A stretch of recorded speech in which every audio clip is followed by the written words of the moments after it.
What is going on, ladies and gentlemen? Welcome on into the DSM Phillies game preview. We're going to look at tonight's Phillies versus Marlins game 2 between both of these sides.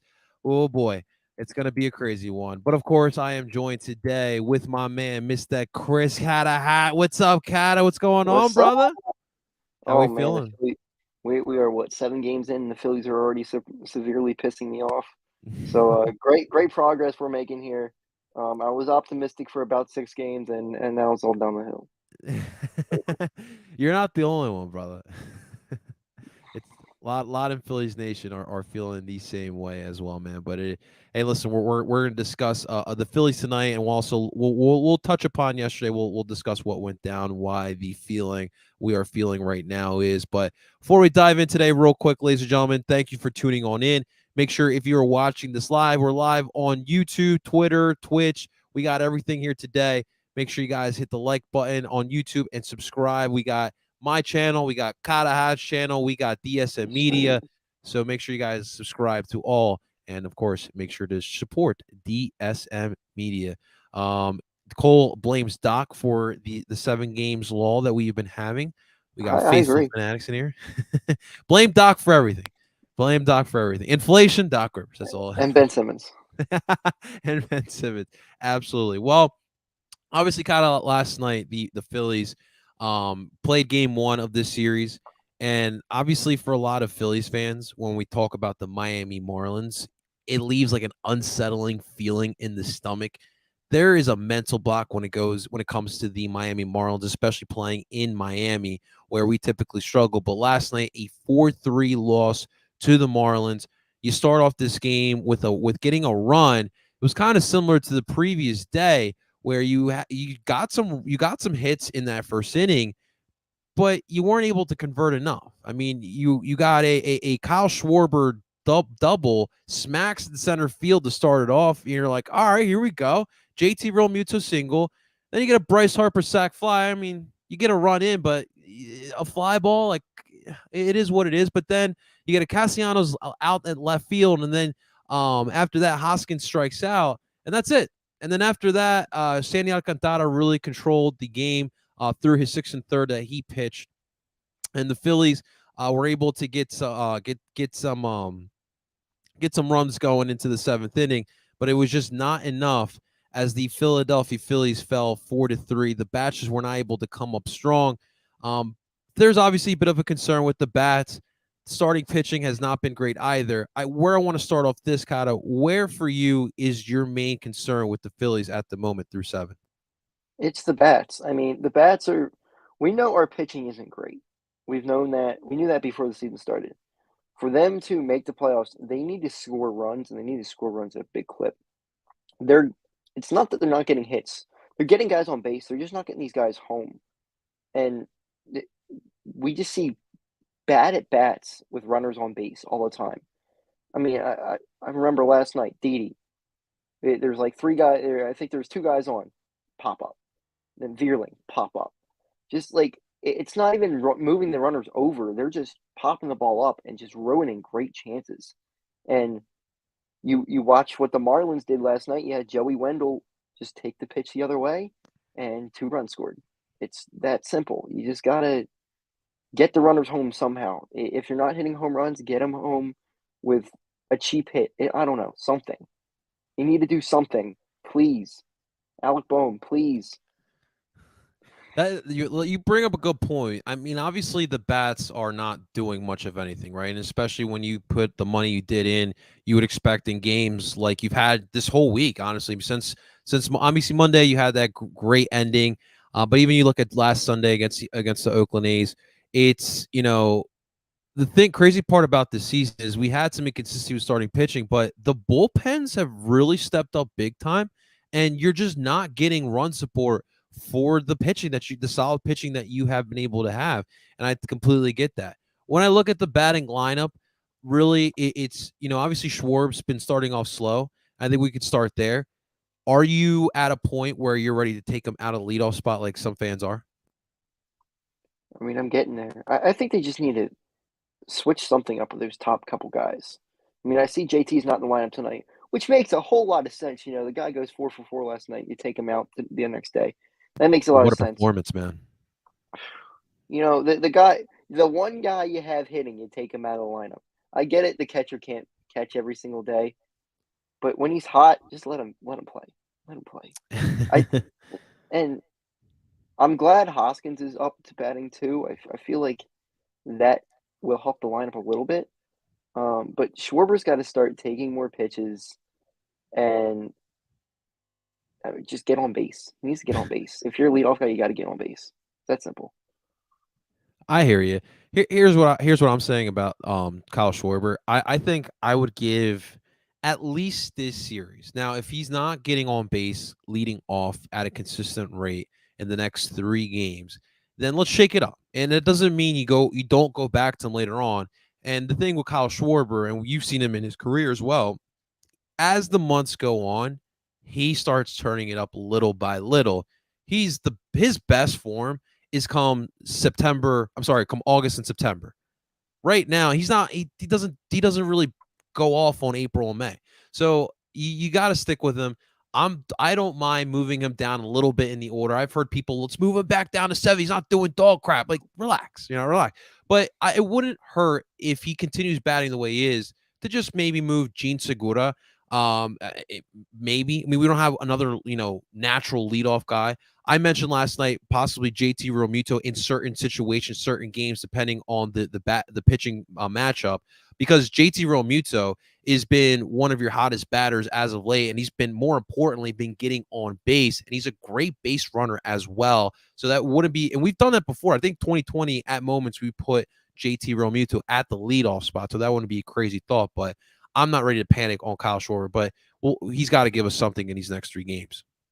Yeah, I wouldn't mind maybe even Stott leading off too. I mean, he continues to work the count and get on base, and I think he's a perfect type leadoff hitter who's got speed too.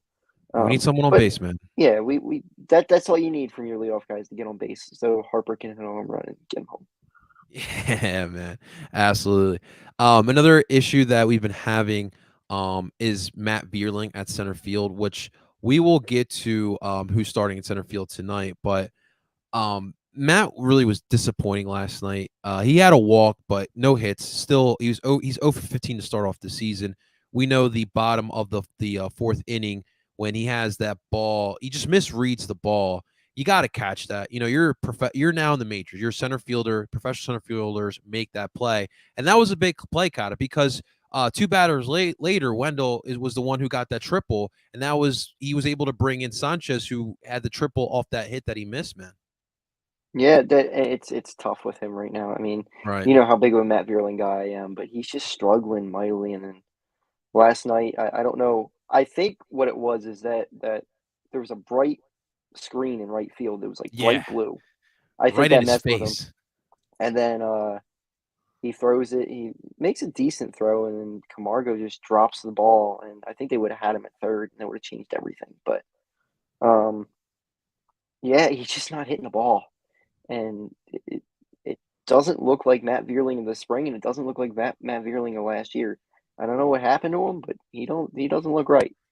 Yeah, man. So we'll see what Muzziotti does, but he hasn't had much experience in the minors, let alone being up here. So Yeah, we'll see man. what happens with him too. Faithful Fanatics checking on in. They had base runners every inning for the first 5 innings. Complete Mhm. lack of executing with runners on. 2 for Nah, 7 with runners in scoring positions last night. This has been a narrative throughout the week, not being able to bring in runners when you have them in scoring positions, man. yeah, we need homers. We need some dangers out there. Schwarber has to wake up the most. Uh, uh, Second and Yeah, thirds stop, pop up in foul territory, rarely pop up to first. yep. And Austin says Bryce needs to step up as well too. What the worst part about this Kata is that with Matt Vierling, if he doesn't find a way to put some good games together, Udubo Herrera is an assignment right now down in Clearwater, and he's getting ready to come up and show that he can man the center field for right now. And the worst part about it is he's probably going to be ready before Mickey Moniak. So that's what we're dealing with right now. So Vierling, please help us out. Please, Vierling, just like just go on a tear, please. I really don't want to see or Muziati. I don't want to see that guy back in center field anymore. Absolutely, man. Absolutely. To the question I asked you earlier, I am more concerned about the starting pitching only because I do know the bats will wake up, and I don't feel worried at all about that. But this is now. It seems like a mentality with the pitchers, and Ranger had the issue. Now, Ranger in his first start of this in his second season with limited spring training, I remind you, but one pitch seems to change the starting pitcher's trajectory of their starts. Happened to Aaron Nola, happened to Kyle Gibson yesterday, happened to Ranger Suarez. And that to me is the concern for sure. If you can't get these pitchers to consistently go past 5, 6 innings, that's a problem because although the bullpen is doing well right now, um, you can't continue to rely on that. And to me, that is the main concern. And I know that Aaron Nola right now is going through some mental block he's been going through since last year. And Kyle Gibson, I don't expect too much from Kyle Gibson, to be quite honest with you. Like from what I saw for the first 3 innings yesterday, that was great. But he's a guy who's probably like a 4th, 5th guy in your starting rotation, and so I can't expect too much. But you need Nola, Eflin, and Wheeler really to be doing a lot of their damage. And right now, you're not getting it from Nola. Yeah, and I think once they get stretched out a little more, they're going to be better. When you look across the league right now, not many pitchers are going that far. I mean, heck, they took out Clayton Kershaw the other night after 80 pitches, and he had a perfect game going. So this is something across the league that their bats just aren't waking up right now. And I think the pitching, once they get stretched out a little bit, they're going to be fine. But we'll see. We'll see. It's so funny you mentioned that because I always hear, Joe Girardi is not a manager pitcher, doesn't or pitching staff, and look, the whole Well, league is doing the same thing. It's the analytics is the problem. it's that they're just you can tell like there was a velocity dip last night. Like once they start losing their velocity, they're done. They take them out. Absolutely, absolutely. All right, well, let's look ahead at tonight's game. Obviously, a 6:40 first pitch between both of these sides. The Phillies are going to look to kind of bounce back, and let's look at the starting lineup here today. Is today Jackie Robinson Day? Yes, By it the way, is. it Yes, is. it There we is. go. Awesome stuff. Why So they're today all on wearing 42. there we go. Only one number here today. So here's your starting lineup for your Philadelphia Phillies.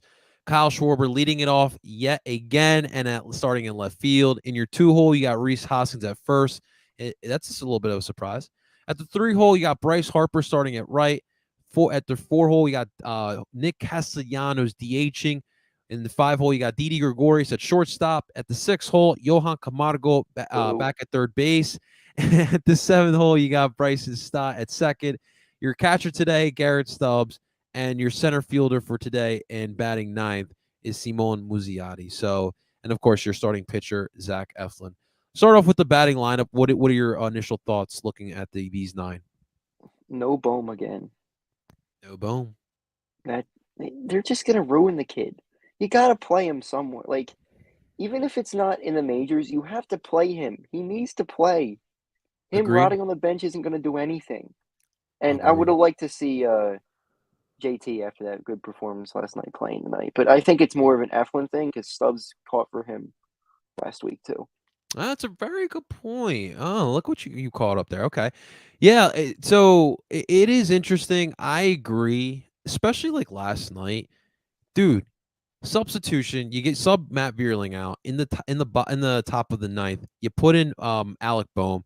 He gets you a single to start the inning off. Like, and then you still don't put him out there. You like when I look at Alec, obviously the defense is a huge liability and it is an issue. We can't just sugarcoat that. That is an absolute issue.